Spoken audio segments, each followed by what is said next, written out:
Managing Director of Paragon Trust Company and tax and private client practitioner, joins us to bring a common sense approach to money in a world of total insanity.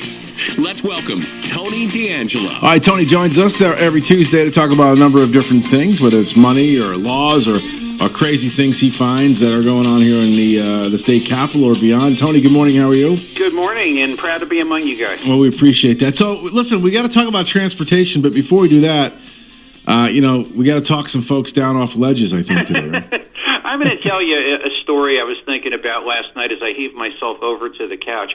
My actor friend, Michael Dante, frequent show guest Bob and I had on, would tell us the story of Phil Harris. For those who have seen the Jungle Book, Phil was the voice of Baloo, an all-time famous band leader. Phil was in Palm Springs, California for many years. The northern side of town was very developed. The southern side of the town wasn't developed at all. Phil would be in a Friday night poker game. And in this game was a real estate agent saying, you got to buy land by the mountains over by South Palm Canyon. And Phil with the cigar is like, will you get away from me? Just stop with this stupid nonsense. Finally, one day, Phil got so disgusted, he reached into the poker pot. He took $5,000 out and practically threw it at the guy and said, give me the papers, go away, I want to play poker. 15 years later, Lee, he sold this land for $2 million. The point of what I'm saying is, anybody who's played a sport, one game, one day does not a season make. And as a longtime client and friend has told me, Tony, life will go on. People will eat. People will drink. People will drive. People will get married. So these are really opportunities. And, it's not a casino. Save your money, study, and you're going to find things now that you're going to say, I should have bought it when I should have bought it, and I didn't buy it. Right. I mean, it's been incredible how far it's dropped, though, here in the last week. I mean, what do we have? Almost 5,000 points. Oh, yeah, and we're in such a media age, and, the way things, essentially we're all kind of like on the floor of the stock exchange in 1929, and that's all become like very global. And, panics start moving one way or the other. You have to say to yourself, what's really, if everything gets really bad, where does it go? And the important thing is diversify. Make sure you don't have all your eggs in one basket. And make sure that you have a good sense of what's happening. I say that to everybody. I'm a great believer in what Ronald Reagan said, trust but verify any single person that you deal with. All right, Tony D is with us, as always, on Tuesday, chatting about a number of different things. All right, so he's going to fix the transportation woes here in the state. So does that mean conveyor belts, segways for everybody? What are we getting? I read a lot, or as Yogi Berra said, you could observe a lot merely by watching. And one of the things that's been kicking around is let's have a forensic audit of the DOT. That sounds very good. Now, it's a $675 million budget. There's 22,000 miles of roads. That amounts to $31,000 per 100 miles. And you say to yourself, where does it all go? The head of DOT, Joseph Giuletti, makes $240,000 a year. I don't know what the man has done other than, give a few interviews and shill for tolls. But, there's really nothing constructive happening. So let's have an audit. Okay, pin number one, or forensic audit.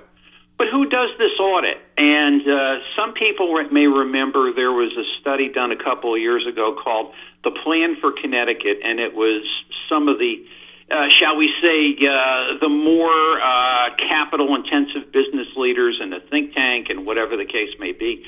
A beautiful study. It was done by people who more or less have sort of a handshake agreement with the state. We ended up spending bazillions of dollars and essentially getting nothing that you can do other than have a real nice book to stick on your shelf. There's no practical use whatsoever. If we're going to have an audit, if we're really going to fix this thing, which, you know me, we've spoken, I don't think there really is the courage anywhere to really get to some of the hard fixes, what we'll get to. But if you're really, really, really going to do this thing, you almost have to set this up or set it up like the 9/11 Commission did, where everybody in the room, even though this was not, quote unquote, a perfect job, but it was a very darn good one, they came up with a lot of things that government did not want to confront. Every single person in the room had no dollars and cents with New York City, the Port Authority, the airlines, so that they can actually say what they felt and not have to say, well, it's kind of like an audit of a big corporation. Well, if I do the audit for the big corporation and I want consulting work and I'm too hard on the audit, they're not going to come back to me. It's that kind of thing. Remove the conflicts. Let's hit this thing where it's at. Me, myself, and I know you got a ton of questions. I can find things out on my own that are there, and believe me, people that are devoted to this thing for weeks on end can really find a lot more things than I can find. Not for the sake of finding them, but for the sake of fixing them.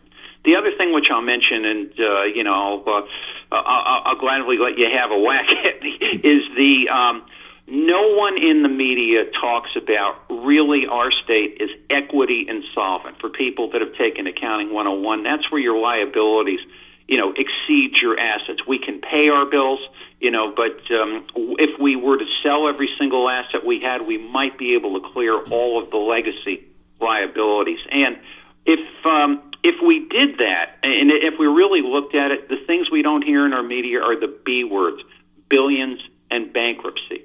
And I really think, and it's really the case of when we talk about our political system. We've used this analogy before. The Democratic Party is the drunken dad. The Republican Party is the mom trying to get the dad out of the bar, sitting in the bar, trying not to make a scene. Like, okay, let's have an audit. Let's have an analysis. Let's have marriage counseling to bring it to that kind of thing. We're going to have Uncle Charlie do the marriage counseling. None of this works. We really are in a lot more trouble than anyone is really wanting to lead on.